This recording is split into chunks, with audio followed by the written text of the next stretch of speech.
John here, back again with another video, and for this video here I'm going to show you my entire book collection.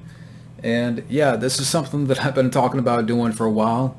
Yeah, so finally we're here, and we're going to go over the collection. It's nothing huge, but I got a few here. Got a good little stack going on, but so let's go ahead and jump right in. So these first set of books here, now these were gifts. These were given to me by a good friend of mine. So we got Jurassic Park, the 25th anniversary novel by Michael Crichton, which I haven't read yet. I know I should go ahead and read this book, but for people out there that have read the book, which do you prefer more? Do you prefer the book more, or do you prefer the film? But I do have Jurassic Park, the novel, and I also have The Lost World. So yeah. Which I don't mind the film. I much prefer Jurassic Park. But yeah, so I do have, again, Jurassic Park and The Lost World. So, and I haven't read this either. So you guys out there can let me know if the book is better, or do you prefer the movie? Let me know about those. Let me see here. Next up. And again, these were gifts, but we have Hannibal, and this is part of the Silence of the Lambs series. This was written by Thomas Harris, and I haven't read these, but I know it's the film, it's based on the film, based on the series, Silence of the Lambs. I haven't seen the film. I've never seen it, but I do have it in my collection. So, but for people out there that are familiar with these books, you can let me know about Hannibal. Also have Red Dragon. Again, I haven't seen the film, but Silence of the Lambs is a great movie. I haven't seen the other films, but I do have Red Dragon novel by Thomas Harris, and also have Hannibal Rising. And again, these were gifts. There's quite a few books in here that were gifts, actually, by the same person, a really good friend of mine. But yeah, so got those. This was also a gift. Actually, yeah, this was a gift. But this is pretty cool. We have the complete Independence Day Omnibus, and this includes Independence Day, based off the film. You got two other stories. You got Silent Zone and War in the Desert, and it's pretty thick. There's over 800 pages, but you get three different stories in here, again including the first movie, but you got a Silent Zone and War in the Desert. And you got a little description on the back. So, Silent Zone is the official prequel to Independence Day, where Dr. Oken, the head scientist of Area 51, begins to suspect that a massive government cover-up has successfully buried all evidence of alien visitation throughout the years. A cover-up in which Oken is now an unwilling participant. In War in the Desert, which both stories were created by Dean Devlin and Roland Emmerich. War in the Desert is the 4th of July, reeling from the enemy onslaught. A few surviving military pilots gather in the Saudi Arabian desert. Two of the best flyers discovered that their recent victory was an illusion, part of a secret ambush that will open the planet to unimaginable horror, unless several Middle Eastern nations can overcome long-standing hatreds and unite against the aliens in the fiercest hand-to-hand combat of the war. So again, 800 pages, a omnibus of Independence Day, and I don't know who that was that sent me a message. I hope it's not Will Smith, but yeah, I got that.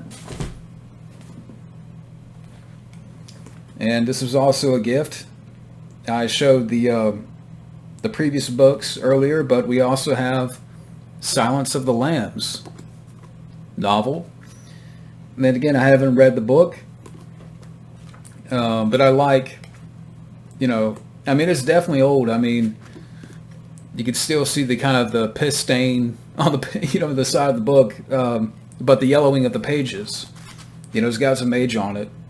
But again, I haven't read the book, so you guys can let me know how this book is. How does it differ from the movie? But yeah, so I got Silence of the Lambs. And this book here, I think I got this book at like Goodwill or, some kind of Salvation Army store. But we got Everyday Life in the Viking Age. And I don't know why it just captured my interest. I mean, again, it was a buck. But this is interesting. And what's cool is this book, in an episode of MacGyver, my favorite show of all time, this book pops up in an episode. So, I mean, this book came out, I'm trying to find a date.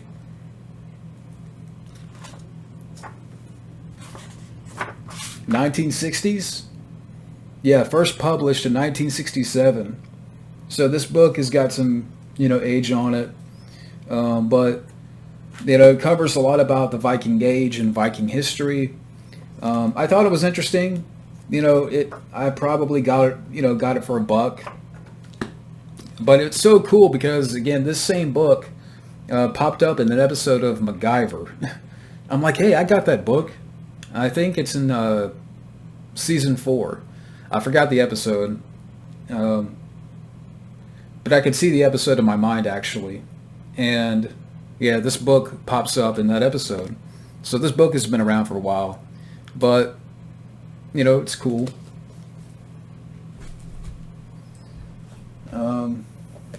This was also a gift.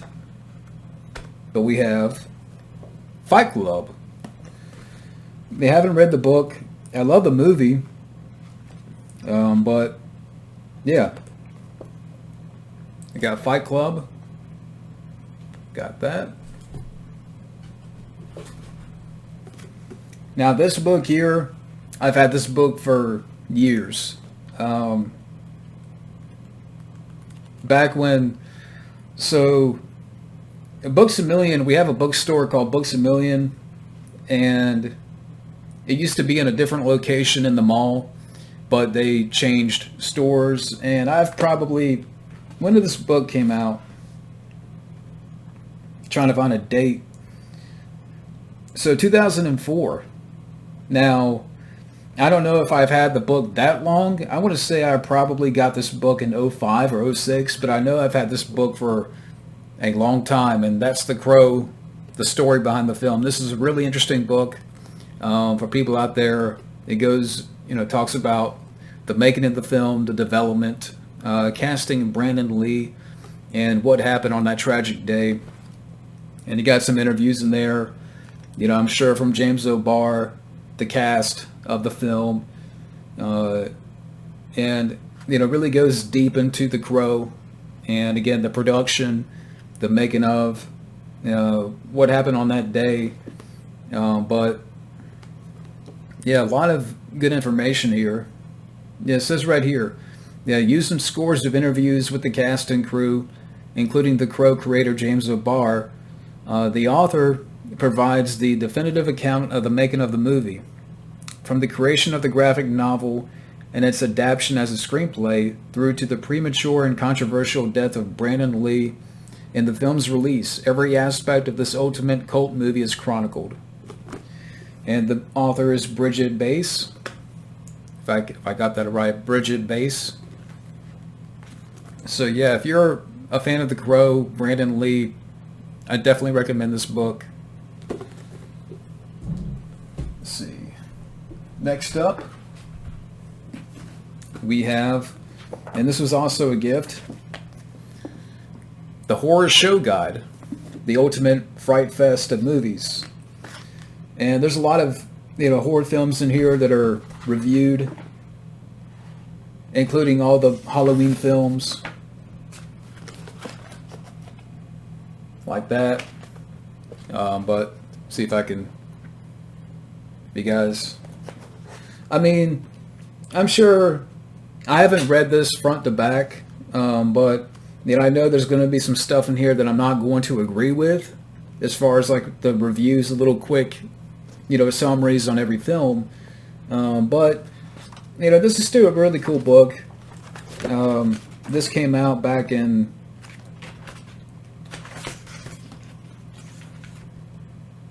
2013, so it's not that old. But again, it covers a lot of horror movies in here. Dr. Giggles. I'm just throwing out some titles here. The Devil's Rejects, Deep Rising, The Craft, Count Dracula from 1970, Coma. Yeah, Coma's a good movie. End of Days. What does this guy say about End of Days? Stan Winston's creature effects are up to snuff as always, but they're not as frightening as a father with a flammable urn. For over the top sealant, can't talk right. For over the top sealiness, this one does it. This one does what it needs to do. I mean, I enjoyed the film. Seems like the author of the book is not, but I enjoy it. It covers all the Exorcist films. Fade to Black, The Faculty. See, now I'm in the F's. 1408. That's a really good one. All the Friday the 13th movies. I mean, they're listed. And you do get some pictures, too. I mean, So, I mean, it's pretty cool that you got some features. The Fright Night movies, The Frighteners. If I skip ahead to the P's, you get Poltergeist movies, Prince of Darkness, Prometheus, the Psycho movies. In the R's, I mean, Riding the Bullet, Rosemary's Baby, and so much more. So, and the page number, I mean, there's like, close to 400 pages. So, I mean, you get some kind of quick reviews here. And there's over 1,000 films that are mentioned, says on the back. But, yeah. I mean, I like the book. And again, I've read some portions of it. Again, I haven't read it front to back. But, there's some stuff in here that's good. I do like the book. Let's see. Next up, we have the Ghostbusters. The original novelizations of Ghostbusters 1 and 2. And I think I got this at the bookstore for $10. Yeah, $10 on the back. But, I thought, why not? So, yeah, relive the classic Ghostbusters stories with the original movie novelizations reprinted for the first time since the 1980s. But yeah, Ghostbusters 1 and 2 novelization. Got that.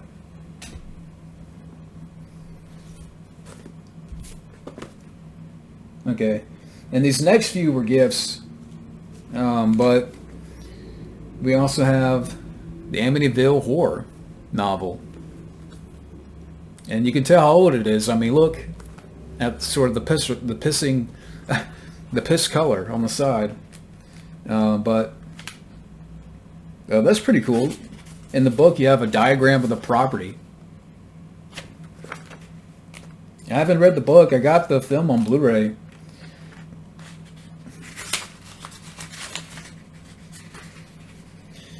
Came out in 1977, so this book is 45 years old.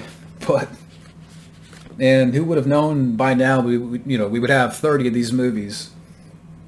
But yeah, the Amityville horror novel. We also have Jaws by Peter Beansley. I've read like the first 6 or 7 chapters. I haven't read all the way through. I mean, it's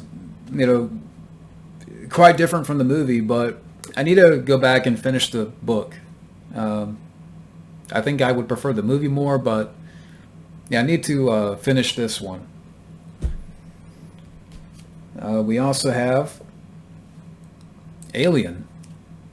And again, you could tell by the age. It's got that, coloring on the side. Probably has an old book smell that you get high off of. No, I'm playing. No, don't do that. But yeah, I love the movie. Haven't read the book. We also have, and I got this actually for cheap at a place called Small Shops that we have around here. Really cool store. It's kind of like an indoor flea market, and there's a lot of cool novelty stuff in there, like a lot of books, a lot of vintage toys, movies. I mean, they get an okay movie collection, but it's nothing big. They got, laser discs in there. They got some VHS. Just a lot of cool, again, like novelty items.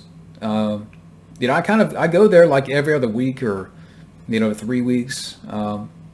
Because I know every time I go in there, I'm going to spend some money. So I try not to go there. But I did get this from there. Cujo, the Stephen King novel. But yeah, this may have been like $5 at Small Shops. But yeah, haven't read this one, so you can let me know about that. The novel. And this was also a gift. But we have Dr. Sleep by Stephen King. Yeah, I enjoyed the movie. Dr. Sleep is really good. I have it on Blu-ray. But I'm not too familiar with the novel. So you guys have to let me know about that. The novel to Dr. Sleep. But I got that. Next up we have Stephen King Goes to the Movies. The #1 best-selling author reflects on the filming of 5 of his most popular short stories. Follow him into darkness if you dare. And it talks about The Shawshank Redemption, 1408, Children of the Corn, The Mangler, and Hearts in Atlantis. So, yeah. And this came out back in 2009. So, yeah, it's 13 years old, but it was pretty cool. Again, this was a gift from a girl. Yeah. So, same person. Haven't read this yet, but for anybody that has, you can let me know. Also got this. We have Crichton by Stephen King. Again, I love the movie, but I haven't read the book. So, for people out there that have read his works, you can let me know about Crichton, how different it is or whatnot. Next up we have, this is one that I've had for a while. And I can't remember where I got this, maybe the bookstore, but we have Screenwriting. Insider tips and techniques to write for the silver screen. So, for those interested in screenwriting, I haven't read the book all the way, but there's a lot of good stuff here. So I got that. And of course I'm stirring up dust. But we also have, and this is also a gift from the same person, Antibodies the X-Files. And this is by Kevin J. Anderson. And this is a novel based on the show. And, alright, so a little description here. A diseased, ravaged body is found in the smoldering ruins of the federally funded Dymar Genetic Research Lab. Fox Mulder and Dana Scully fear that a deadly man-made plague is on the loose. As the FBI agents investigating the X-Files, cases the Bureau has deemed unsolvable.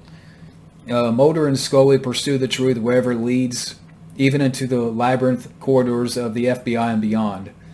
Now, racing to contain the lethal virus before it can spread, Mulder and Scully make a chilling discovery.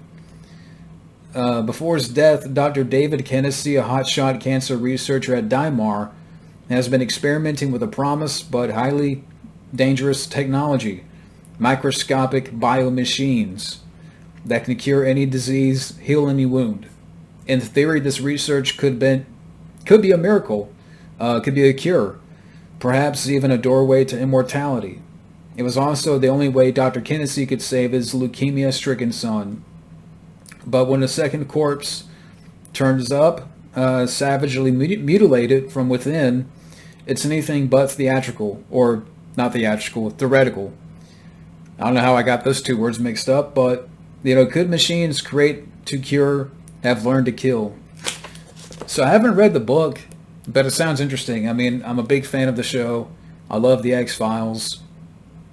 To hell with the revival. I hated the revival, but I would just stick with the original run of the show.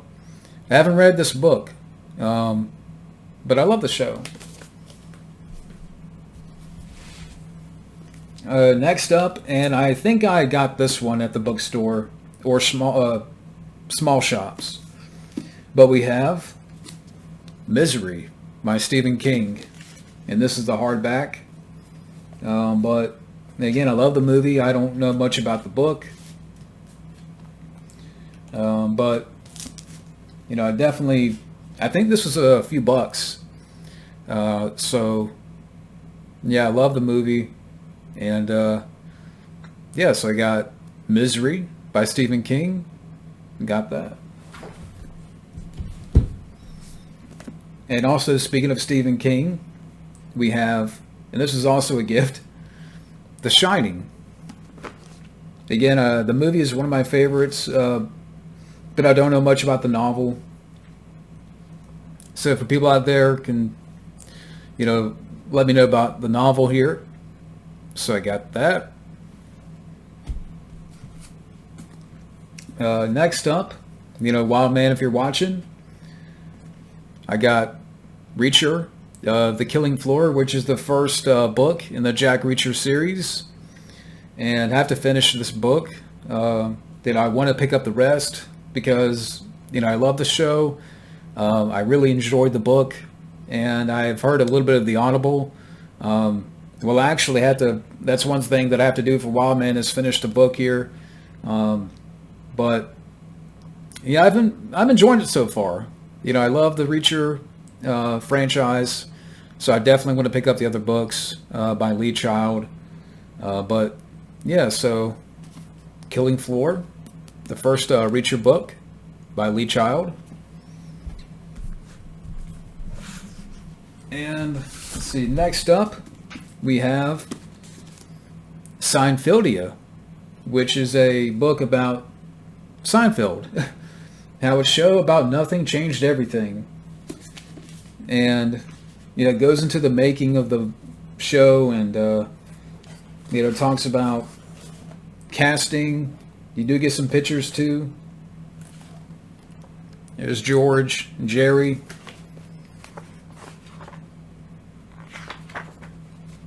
And it's not tons of pictures, but, a lot of cool behind the scenes stuff and, casting the characters and whatnot.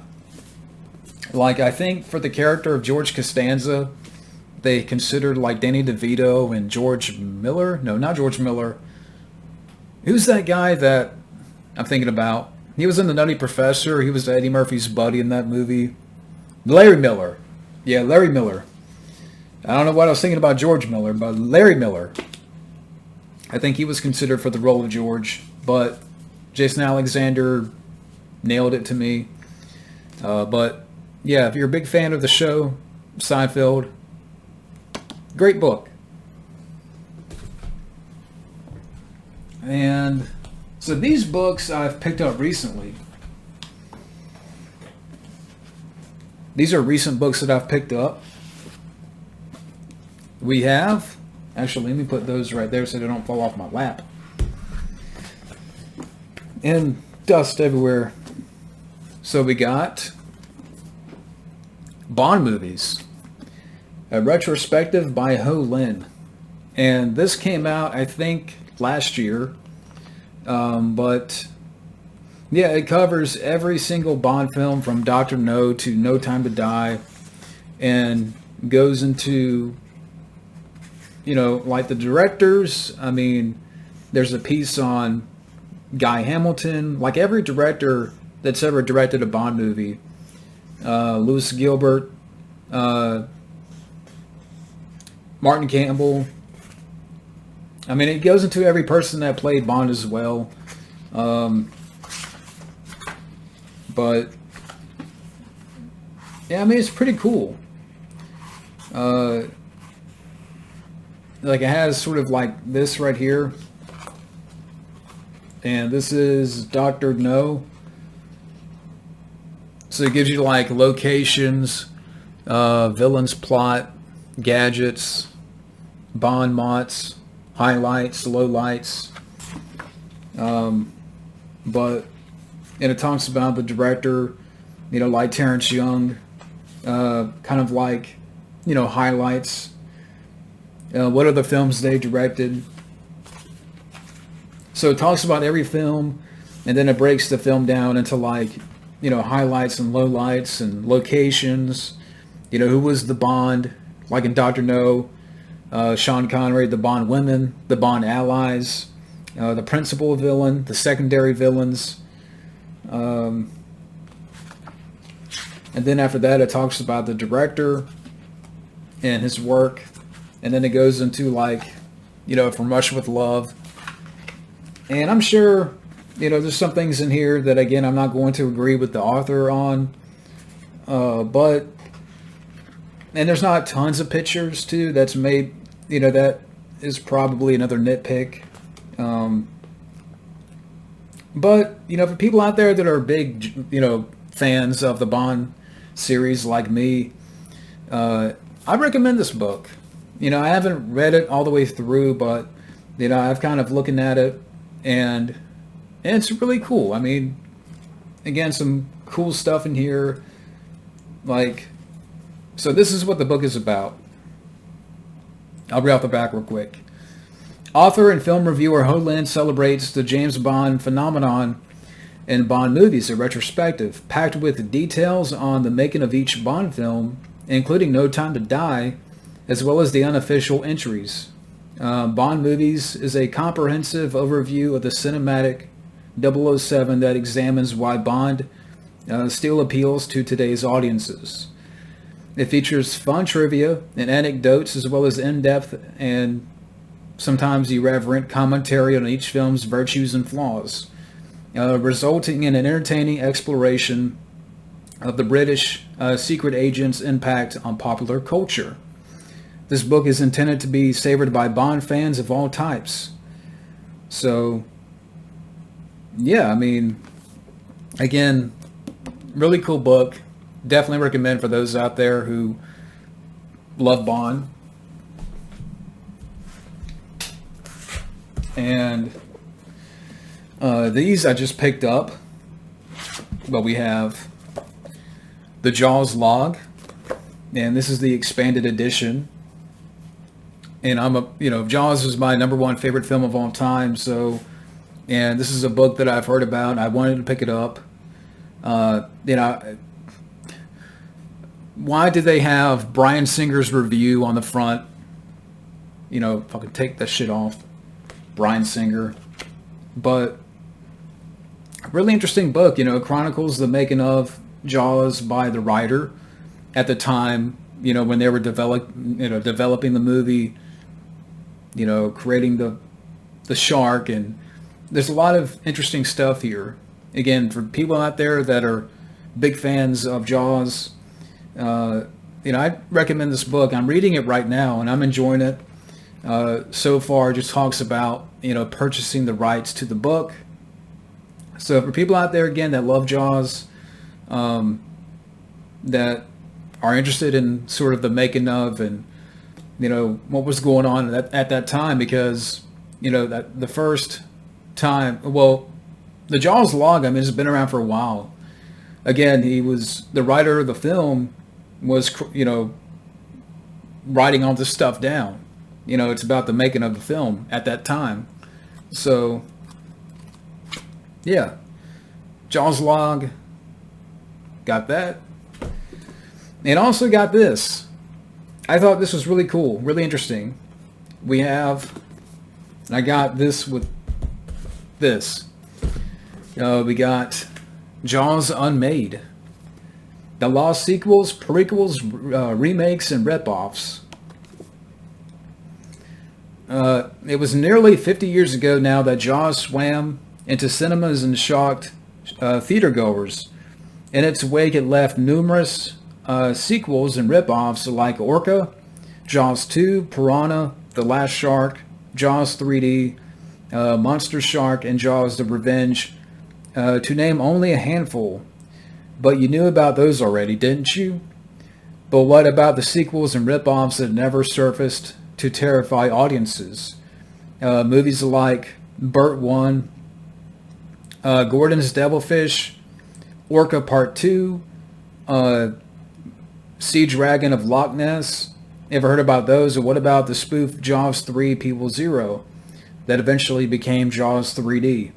Did you know that Jaws 2 began shooting with a different cast director and a darker version of the script before it was retooled by the studio execs?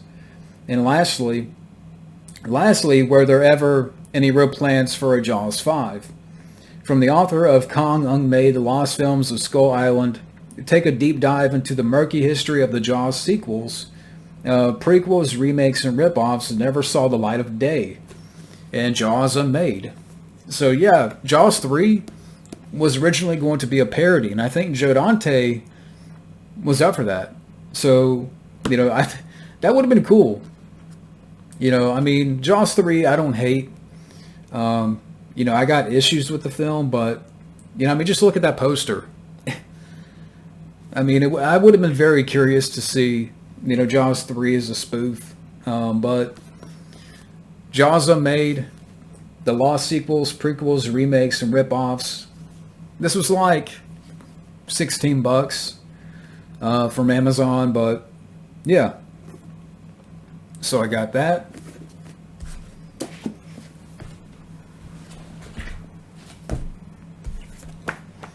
I think I've showed this before, but I threw this in the pile of this movie journal, and this is sort of a little book where you can catalog films that you watched, and they have it categorized.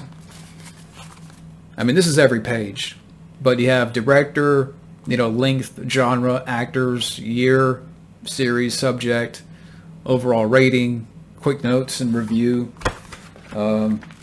So yeah, I thought it was interesting. I think it was like $5, but I got that. I haven't really wrote anything down yet, but next up, this book I've had before, and I think I gave a copy to Matt, Rembrandt for Life, a long time ago. I don't know if he still has it, but I got this again for a few bucks. We have The Big Bad Book of Bill Murray, a critical appreciation of the world's finest actor. Now, Bill Murray is a person I'm not a fan of, but I do enjoy his work, and there's a lot of interesting stories in here.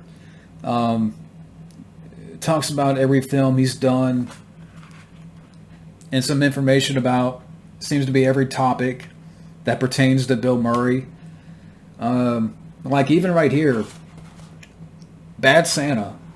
Murray was the original choice to play the Billy Bob Thornton his character in the 2003 comedy. According to the director, Murray had made a verbal agreement to do the film, but when time came to sign his contract, he didn't reply back. I was told by one of the producers that he really wanted to do it. Just tell him where and when, and he'll be there. The director says, I left several messages on his answering machine, but after a few weeks of hearing nothing, we eventually moved on. Jack Nicholson was also under consideration, but it went eventually to Billy Bob Thornton. So, yeah. And you got quite a few pictures in here.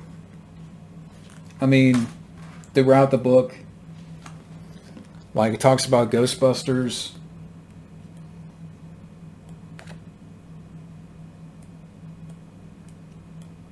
Let me see here.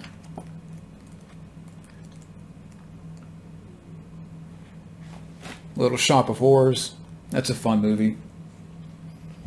I forgot he was in that. Tales from Murray's Land. Kingpin.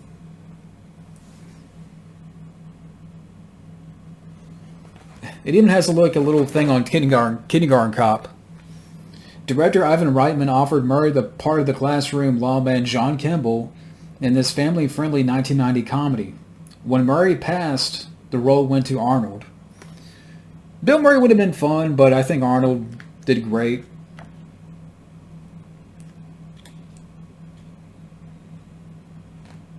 Home Alone. Murray was one of the many actors considered for the role of Peter McAllister, Macaulay Culkin's absent-minded father in the 1990 film about a mischievous 8-year-old who outwits a pair of idiotic burglars. Jack Nicholson and Harrison Ford were also considered for the part of the father, but it went to John Hurd. Can you imagine Jack Nicholson? I mean, I can't see that.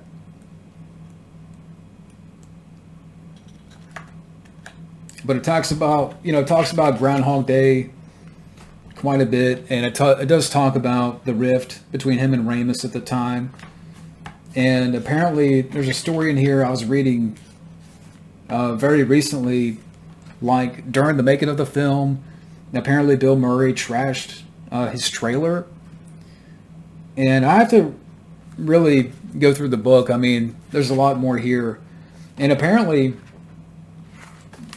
also I read earlier that him and Clint Eastwood was going to do a World War II comedy. I know I was talking about Groundhog Day, but yes, it does go into the whole rift between him and Harold Ramis. But, going back to Clint Eastwood, so I'll read this real quick. In the early 1980s, Murray briefly became fixated on making a film with Clint Eastwood. After seeing the 1974 thriller Thunderbolt and Lightfoot, Murray was particularly impressed with the way Eastwood allowed his co-star Jeff Bridges to steal so many scenes from him. Quote, I could kill in one of those movies. He also said, I could be great in one of those. There's lots of fun action stuff to do. You get some jokes in, the sidekick gets all the funny stuff, and then you get killed so that Clint can avenge you. And you have a fantastic death scene. I thought, this is brilliant, I want this gig.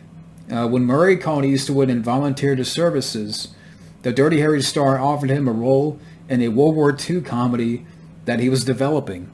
But Murray had just made Stripes, and he was feared of being typecast as the service comedy guy, and declined. The proposed Eastwood collaboration never came to fruition. That would have been interesting, World War II comedy with Clint Eastwood and Bill Murray, but didn't work out. So yeah. Again, really interesting book. As a person, I'm not a fan of, but the actor, if you want to read about his movies and all kinds of stories, it's a good book. This was a gift that I got for Christmas. It's like a funny gift, but a Keanu Reeves coloring book. Yeah, because that's what I want to do. In my spare time, I want to color Keanu Reeves. I mean,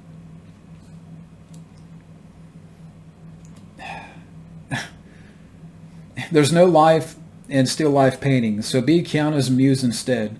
He'll make you feel like a masterpiece with every stroke of his brush. Boy, oh boy.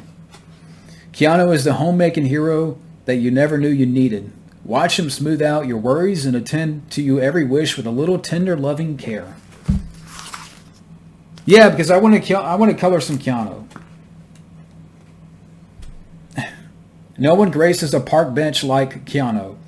While he's deep in thought and contemplating life, nature's adorable animals flock to him for good nature. Yeah, look at all the squirrels with Keanu on the bench. I'm gonna go get some coloring pencils right now. But yeah, I mean, again, it's sort of like a funny gift, but I got that for Christmas. And the last book here that I got for this video, and I got this at Ollie's. Man, there's a little bit of dust on it, but we have Die Hard, the Ultimate Visual History. And it covers every Die Hard film. Really cool. There's a lot of stories up here. Storyboards. Talks about the making of. Oh, you got some Hans Gruber. Check this out. Hans Gruber surveillance images. Check that out. Oh, I'm sorry, Mr. Rickman. I dropped you. Little Hans.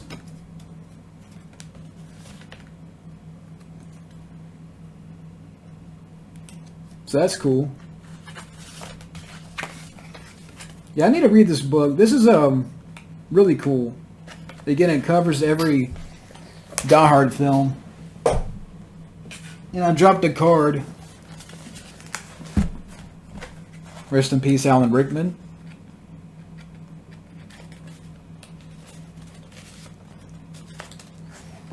But that's pretty cool. I forgot how much I paid for this. I know I got it at Ollie's, but for people that are big fans of the Die Hard series, I mean, I hate the fifth one, but it goes every single one. A lot of pictures, a lot of cool stuff in here. You know, it talks about Die Hard 2.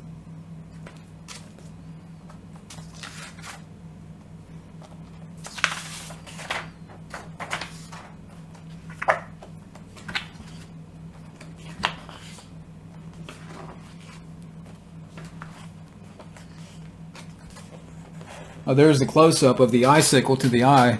I love Die Hard 2. Oh yeah, you can see how, look at that practical head. Yeah, it's pretty cool. So yeah. So a lot of behind-the-scenes photos.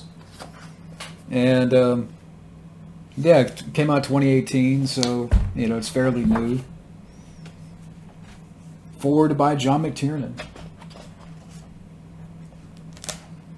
But yeah, I mean, if you're big fans of the Die Hard series, definitely need to have in your collection. But that is it for now. I just wanted to say thank you guys for watching and bearing with me on this, and hope that, hope this was a good video. Hope you enjoyed it. And yeah, like I said, I know it's not a huge collection, but that's all the books. That's all that I have for right now. And I'm definitely going to be picking up more. I definitely want to, add more to the collection. But again, thank you for watching and have a good day.